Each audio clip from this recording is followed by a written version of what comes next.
Anatole Coliné Makosso, ministre de l'enseignement primaire, secondaire et de l'alphabétisation, a été nommé mercredi 12 mai 2021 Premier ministre par le président de la République Denis Sassou Nguesso après la démission de Clément Mwamba et son gouvernement comme l'exige la Constitution de la République. Pour la petite histoire de ce nouveau locataire de la primature, Anatole Coliné Makosso, né en 1965 à Pointe-Noire, capitale économique du Congo, Njinji pour les intimes. Sa carrière politique, bien qu'ayant débuté certainement sans tambour battant, démarre vraiment dans les années 1990 lorsqu'il est nommé conseiller du préfet du Kwilu, l'actuel préfet de Pointe-Noire, après une brillante carrière dans l'enseignement. Dans les années 1998, chemin faisant, il devient directeur de cabinet du même préfet. Et ensuite, en 2011, il prend du galon et devient directeur de cabinet de la première dame Antoinette Sassou Nguesso et dans la foulée, conseiller du président de la République Denis Sassou Nguesso. Le 12 août 2011, Coliné Makosso, après un remaniement mineur, va se voir être nommé au poste de ministre de la Jeunesse et de l'Instruction civique. Comme quoi, aux âmes bien nées, la valeur n'attendant pas le nombre d'années, le 10 août 2015, il est muté aux autres fonctions ministérielles, ministre de l'enseignement primaire, secondaire et de l'alphabétisation, élargissant ainsi ses responsabilités vis-à-vis du gouvernement et du peuple. En 2017, l'homme se présente aux élections législatives comme candidat PCT dans la circonscription de Loandjili à Pointe-Noire, où il remporte le premier tour du scrutin avec 72% de voix. Non sans oublier que c'est un rebondissement puisqu'il avait échoué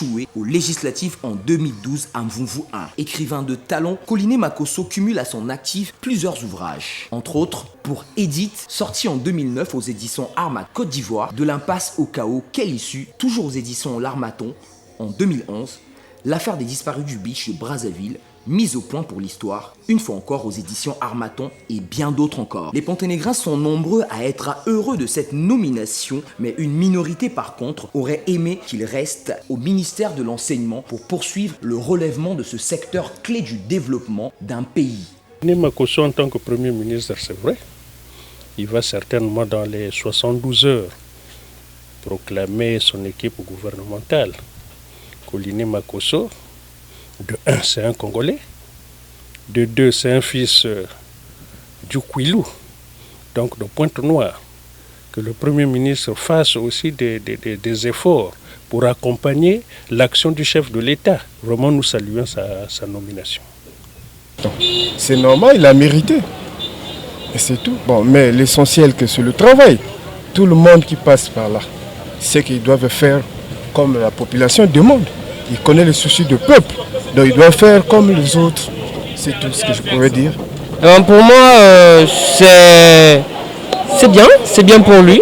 Il a pu évoluer dans son métier. Là, il exerce un nouveau monde. Et en tant que Congolais, ça me fait du plaisir. C'est beau de voir qu'il y a un de nos frères qui revient de Pointe-Noire et qui accède à un poste comme ça. Et c'est un énorme privilège pour moi aussi. Parce que de simples citoyens, il est reconnu par tous les Congolais. C'était un grand parcours pour lui. Vraiment, j'en suis fier pour lui. Et que Dieu fasse de grâce pour lui. Chacun ses décisions. Pour nous, ça nous fait pas mal parce que c'est le gouvernement congolais. C'est pour le bien du Congo qu'on a fait ça. Mais il y a d'autres qui ne sont pas contents. Mais ce poste, en fait, n'est pas trop c'est quand même pas trop fait. Parce que lui, il était mieux placé pour les études. Pour moi, il fallait qu'il reste là, il fallait pas pour se changer. Parce que là, il aura du mal pour le début. Parce qu'on dit toujours que chaque début, c'est pas facile. Donc, il aura du mal, mais après, il va s'habituer. Donc, petit à petit, ça va aller. Qu'à cela ne tienne, les regards des Congolais sont maintenant braqués sur ce que sera le prochain gouvernement de Coliné Makosso, qui nourrit d'ores et déjà beaucoup d'espoir au sein des populations du Kwilu en particulier et du Congo en général.